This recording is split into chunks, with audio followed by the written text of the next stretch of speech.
I'll never get it. Go on. What do you do? What do you get if you cross a former member of Boyzone with a former Westlifer? Boyzlife. You do get Boyzlife, correct. A long-time friends, Keith Duffy and Brian McFadden, who are in the studio. Morning, boys. First teamed up in 2016 to create their supergroup, and now they are back, preparing to head out on tour with new original music as well for the very first time. Should we have a listen to it? We'll get them on the sofa in a minute. Let's have a listen.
We've started already. Right.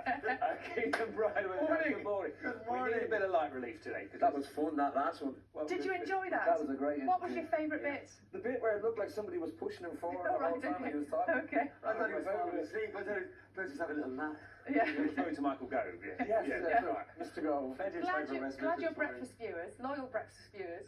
Yeah, always. I was saying to you when we were watching that how far back you go. So when did you guys first meet? 1998. Boyzone were on tour. Westlife had just started, and we became their support act. So we went on a world tour with them, and that's when all the madness started. We're together almost as long as Jedward.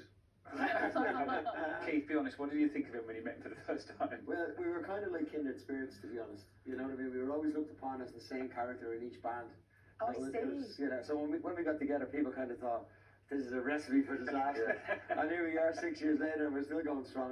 Both voted most likely to be sacked first. I think we were sacked first. But you obviously love working together. No, we've been having, it's been 6 years now and we're just having the time of our life. We're big golf fans. Yeah. So, and we're Man United fans together. So everything we do together. And now touring is so different. We do the gig at night and then we get up in the morning, game of golf, hang out, and we're just having the time of our life. But your lives have changed a lot from when you first met. You both got families. So how different are you from those lads that met in 1998? Well, you know what? We try to be the same, but we're just not. You know what I mean? We think we're 22, but we're in Go on, tell me how in what way? Tell me how life is different then. Well, back then we were afraid because, we came from pretty hard working class backgrounds in the north side of Dublin, and then to be kind of catapulted into the life that we had, jetting around the world, staying in 5-star hotels.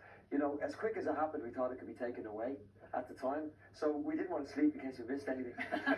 So we stayed up very late for the odd sherry, These days we can't stay up that late anymore. We tend to more have a nice glass of wine and a steak after show rather than going to a club. No, but it is that thing. We'll be sitting there and, usually over the last 20 odd years, after a show, we would sit in the bar and have a few drinks and we wouldn't care. Now we're kind of looking at the watch going, Keith, it's 2 o'clock, we're teeing off in 7 hours. I want to get at least 6 hours before we play. You only tour around the world so you can play golf in nice places. It's true. It's true. We actually do that. When we get our tour for the UK, we base ourselves at golf resorts. So we're anywhere near Birmingham. But you are disappointing me. I know you love it, and the golf is brilliant, but you are disappointing me. I want a bit more rock and roll. Well, tell me you're a little bit rebellious. All I'll tell you is the only time we're usually up at this hour in the morning is when we're sleeping from the night before. Well, there we go. We could talk about politics as well, No. The other thing is that when you're so busy and you're enjoying this high life, I imagine there are things now that you look back on that you probably missed out on. Time with your family. I know you've both spoken about that before. To be honest, that's where as bad as COVID was for everybody and the panic was bad for everybody, it was fantastic for us because it gave us unconditional time with our family. You know what I mean? We would never have taken that kind of time off work, and we were stuck at home. I was stuck at home with my wife and 2 kids. Now my kids are 22 and 26. They're not exactly kids, so the 4 of us were home, stuck together for 2 years, and that was the most amazing, special time of rekindling our family and our friendship. It was amazing. So we've sacrificed a great deal over the years with family, having to be away from home all the time, and to get that quality time during COVID at home was brilliant. It was and amazing. has that inspired the music a little bit? Well, we don't really. We wrote the album during COVID. Well, we were going to write an original album, but we hadn't. We were basically trying to find time to get away and write the music was impossible. And again, what album, Brian? Old school. You mean old school? This one here now came out on Friday. Available everywhere. Where did you hide that? But yeah, no, Big pockets. You know, to write an album, you need to have loads of time off, and we kept saying, okay, we'll finish this tour and then we'll take a break, and it just never happened. And then obviously COVID happened, and we got to write the whole album at home. So while he was in Dublin and I was in the UK, we were kind of zooming back and forward and you know, sending little clips of little ideas what we do, and then as soon as the studios opened, we went in and did the whole thing in 3 weeks. I've got to say that one of the first things Sal said this morning was she does love a power ballad. Oh, we love hang on, Plenty you on love a there. power I love a power. We all okay, love a power I'm gonna ballad. share something. Very often in the morning, Dan will play a power ballad at about 5 o'clock. Who doesn't love a power ballad at 5 o'clock in the morning? Yeah, your fist pump first thing. Yeah, exactly. Get it going. There's So plenty tell me, fist pumpers on is there. there a power ballad?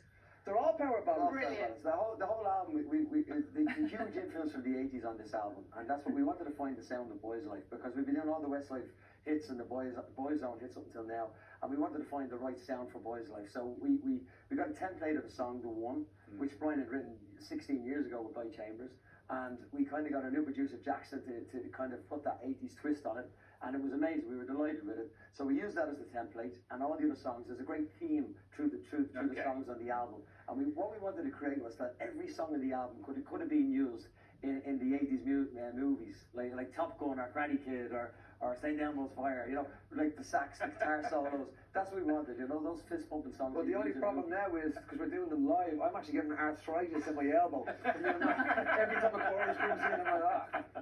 Are you still, you know, the sort of trademark standing up from a stool? Oh, no. Is that going? Standing up from a stool? You know when you the key change. Yeah, standing up for the key change is what he meant to That say. was all brilliant when we were in our It's 20s. brilliant. You know, every song Don't had tell a me key you can't change. stand up now. No, I can't. This is The the knee. times. I've got bad The knee. No, because it used to be that you jump up and sing the key change. Now it's like, yes, yeah. But it's actually terrible if we're on the tube or anything like that. It's muscle memory. We can't help. Somebody's playing a song, and all of a sudden there's a key change.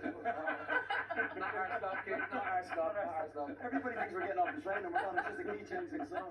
It's the chorus. You've been trained for so many years. I know we're having a great laugh this morning, but and you talked about golf, and we played in this series recently, and you actually won it. So you say he's a good golfer. He won this series, and you won an awful lot of money to support a charity which you know is really close to your heart. Because explain a little bit about your family, why it means so much. Okay, well I've been an advocate for autism for 20 years because I have a young girl, Mia, who has autism, and she's doing phenomenally well. And you know, I always try, for 20 years I've been trying to support children and families affected by autism, trying to provide the appropriate education, making sure they're getting the services that they need, and just trying to educate the people that are not affected by autism as to what autism is. So winning the competition in Mauritius was amazing because it gave me the platform to be able to talk about autism again, to advocate for autism again, but also to support a charity back home in Ireland called As I Am.